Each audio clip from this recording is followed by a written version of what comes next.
Hello everyone! Bali ang napili po nating bigyan ng tsinelas at payong ang Tamale Elementary School. Bali, i-distribute na po natin yung mga tsinelas sa mga estudyante. Tapos yung payong, tatanungin lang po natin kung nagustuhan po nila yung early gift ni Sir Photographer.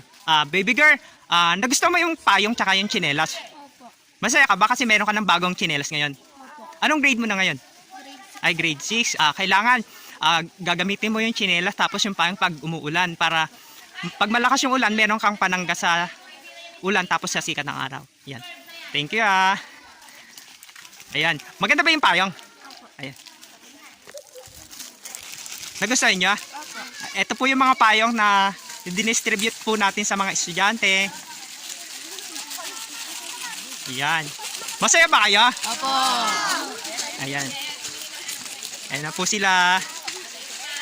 Maganda ba yung payong? Gagamitin mo na pag umulan. Ayan. Thank you din sa'yo. Ito yung mga baby girl. Masaya ka ba? Ayan silang lahat.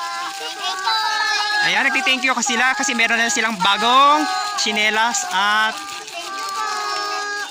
Anong grade mo na? Kinder. Ayan. Meron kang tsinelas. Kailangan gagamitin mo yan na pagpapasok ka. Tapos, kailangan mag-aaral ka ng mabuti para meron kang medal sa graduation niya. Na? Masaya ka ba? Nahihiya siya. Eto si... Huwag mo nga yung supot. Masaya ka ba? Meron ka ng bagong tsinelas. Ayun, nagti-thank you siya kasi meron siyang bagong tsinelas. Patingin nga yung tsinelas ma. Ay, suot niya mo na. Ayun po, suot niya na. Anong grade mo na? Kinder. Ayan, nagpapasalamat po ako sa mga teacher tapos sa ibang staff dito po sa Tamale Elementary School kasi very welcome po sila sa amin. Yan. Ito po sila ma'am. Thank you din po sa inyo kasi na-appreciate nyo po yung simpleng gift po namin para sa mga estudyante nyo. Thank you pa. Balik po kayo. Yan.